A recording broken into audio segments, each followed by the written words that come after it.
Bienvenidos a un nuevo capítulo de Apasionados por la Tecnología, el podcast de Paradigma Digital sobre tecnología, estrategia, metodología y productos digitales.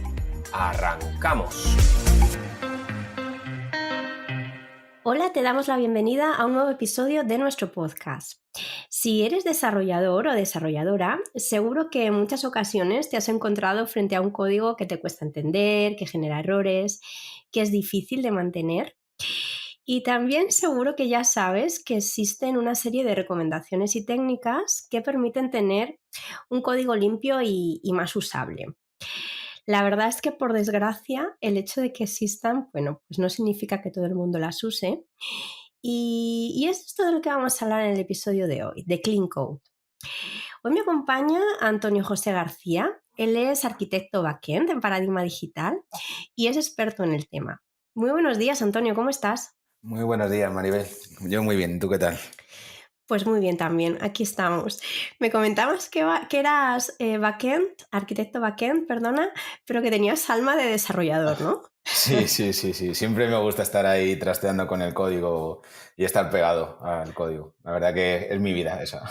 Bueno, eso es bueno. Yo creo que el que es desarrollador siempre no, aunque al final la vida profesional te haga, bueno, pues tener otros puestos, otras responsabilidades, si te gusta, es bueno, ¿no? Que no pierdas ese alma que dices de desarrollador.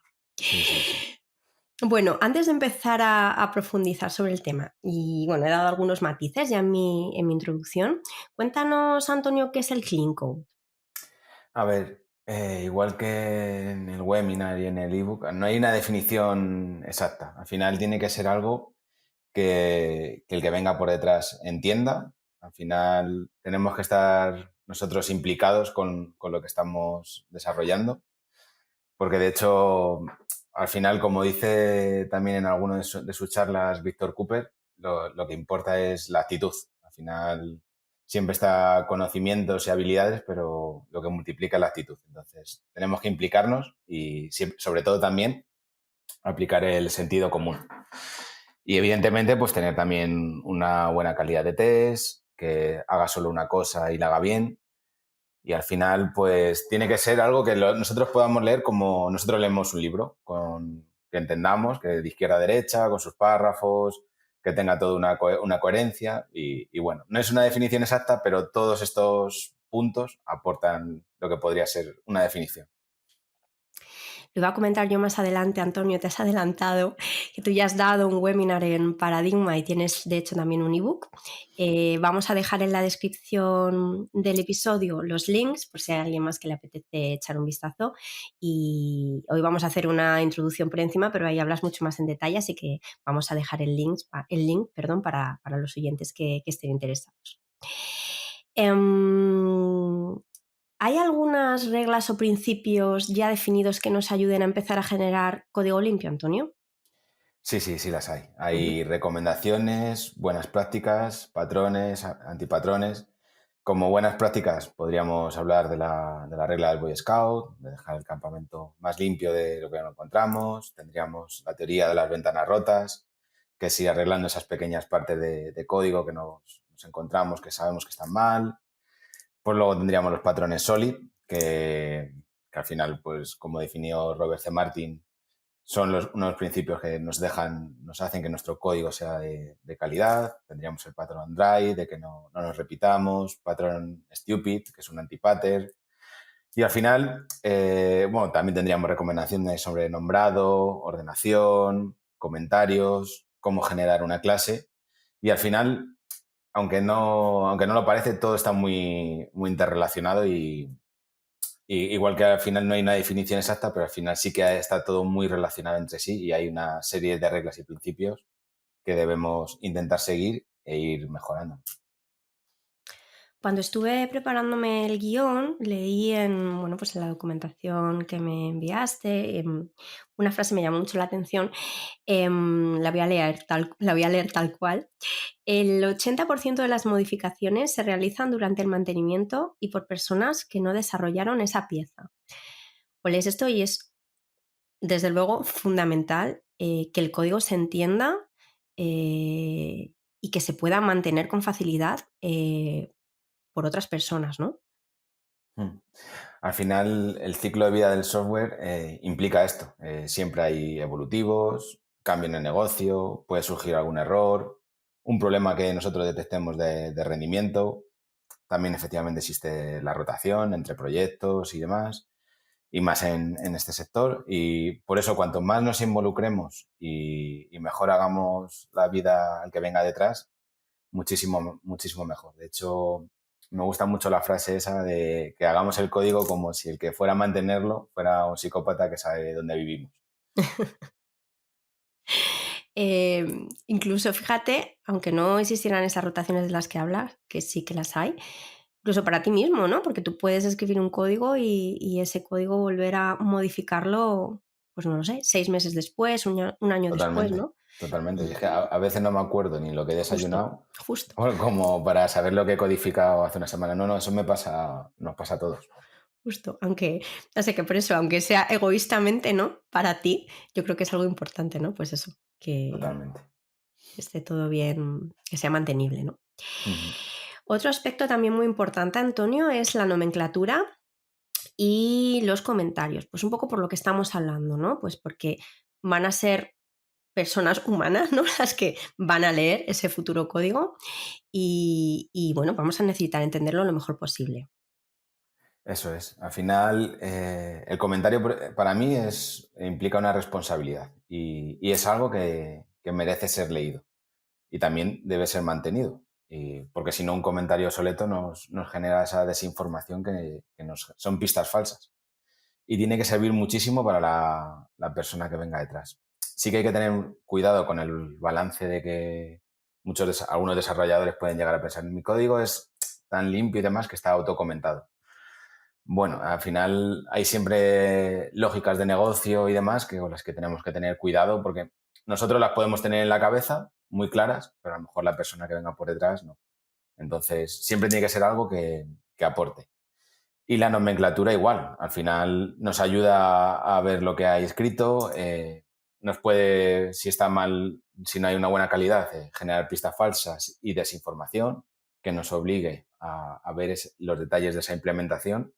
Y al final eso es tiempo, tenemos que hacer esa ingeniería inversa, meternos, ver qué está pasando y aparte de ese tiempo operacional, pues tenemos esa pequeña frustración como desarrolladores de decir, ¿quién habrá escrito esto? Entonces, pues bueno, al final todo suma y la nomenclatura y los comentarios es súper importante. Justo. Incluso a veces el comentario no simplemente se centra en explicarte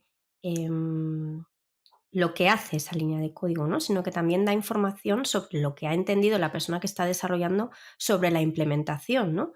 Y a veces puede haber errores también ahí, ¿no? Yo puedo entender que la implementación es de una manera y luego es de otra distinta, ¿no? Entonces, yo creo que es eso, cuanto más información se dé, em, aunque es lo que te decías, hay gente que piensa que su código es tan limpio que es autoentendible, yo creo que es mejor que sobre en este caso que no que falte.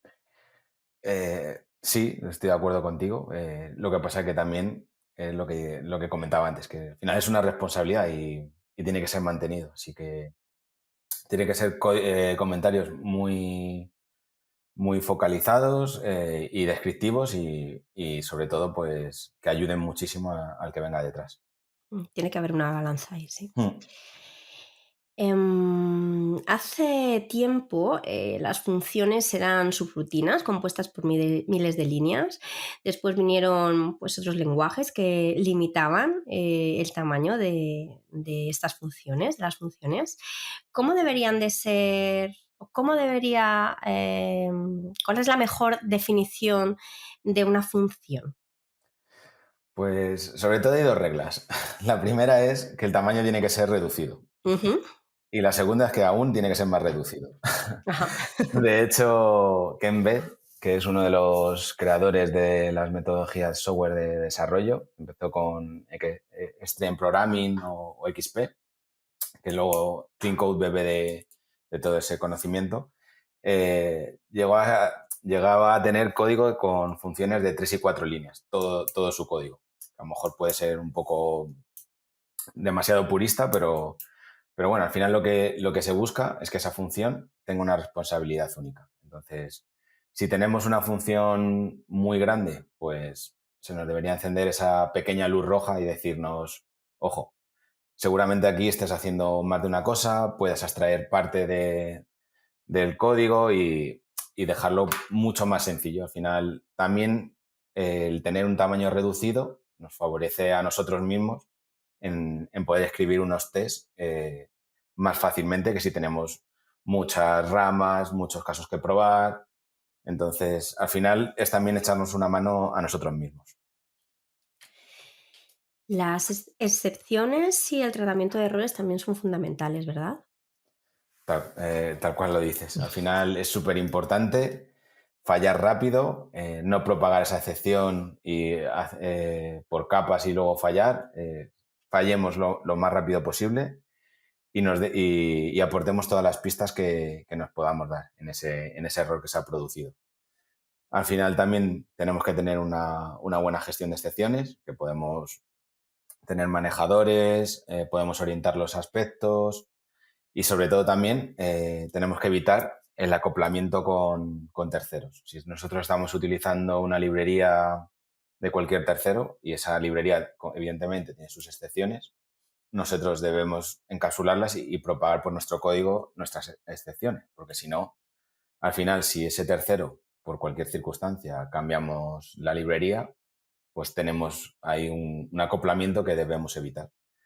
Entonces, es súper importante tener unas buenas excepciones y un buen tratamiento de las mismas. Y luego el testing, que también es súper importante, lo estamos dejando aquí para el final y da para otro episodio, bajo mi Tal punto de cual. vista. Esto da para otro episodio, pero cuéntanos un poco también porque es importante. Al final, el testing nos da seguridad. Yo, como lo veo, es como hacer puenting sin cuerda. O sea, yo no haría puenting sin cuerda, no me tiraría. Pues al final es lo mismo. Al final, sí que, por ejemplo, antiguamente, a mis comienzos, en otras compañías y demás, he llegado a oír a algún jefe que si sobra tiempo, hacemos test. Ese es uno de los orígenes del mal, se podría decir. Porque al final no tienes esa cuerda que te sustenta. Seguramente haya casos no probados, efectos colaterales. Y bueno, pues al final estamos tirándonos al vacío y aparte que no es una forma de desarrollar, porque si pensáramos ya en un desarrollo orientado por test, como un TDD, incluso nos ayuda a ordenar mejor las ideas.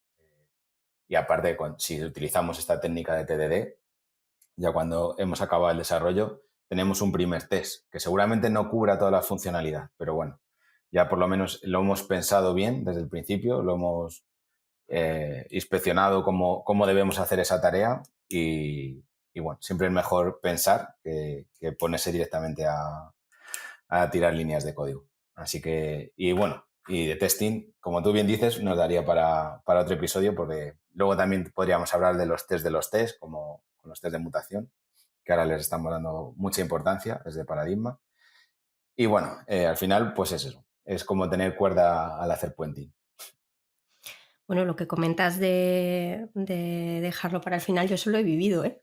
Claro, hace muchísimos años, cuando yo era desarrolladora, yo he vivido tal cual la frase que has dicho, esto para el final y si da tiempo, y nunca daba tiempo. Sí, sí, sí. Claro, hace muchos años, pero sí, sí, yo creo que por suerte, se ha evolucionado muchísimo en este campo y me voy a apuntar que sabes también del tema y grabamos otro episodio, Antonio, sobre esto, que yo me lo apunto todo. Perfecto, ya sabes que a mí en el fondo me gusta la marcha. Venga, pues apuntado queda en mi super Excel de futuros episodios.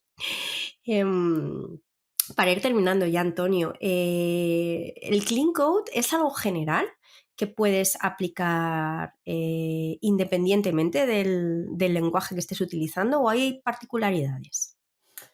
Hay particularidades, Ujú, efectivamente, pero sí que es verdad que las buenas prácticas aplican a todos los lenguajes. ujú. Son extrapolables a cualquier lenguaje, porque un buen naming y una buena coherencia y demás, todo eso nos ayuda a entenderlo mucho mejor y aplica a cualquier lenguaje. Es cierto que el camino es ancho y hay que aplicar siempre el camino común, pero como bien dices, hay particularidades. Por ejemplo, Python nos ayuda porque tiene una indentación fuerte, de hecho, si no, ni te compila. Y luego, pues, podemos utilizar formateadores para distintos lenguajes, incluso para distintos entornos de desarrollo, que nos ayuden, pues, eso, a tener un buen sangrado y que todos a la hora de hacer una merge request no tengamos esa dificultad porque nos metan un espacio de menos o de más. Entonces, hay particularidades, pero al final sí que las buenas prácticas aplican a todo. Pues Antonio, ya para cerrar, no sé si quieres hacer conclusiones, alguna cosa que nos quieras comentar. Pues yo te hablaría para terminar de mi experiencia personal. Al Vale. final, yo cuando entré en Paradigma, todo este tema para mí era desconocido y la verdad que me cambió profesionalmente. O sea, es como la verdad, como hacemos en la presentación, muchas veces es como tomar la pastilla roja de Matrix y empezar a ver otro mundo y al final, pues, es lo que tenemos que ir haciendo como desarrolladores, el ir mejorándonos y el ir, pues, aprendiendo nuevas técnicas y al final, pues nada, reinventarnos a nosotros mismos.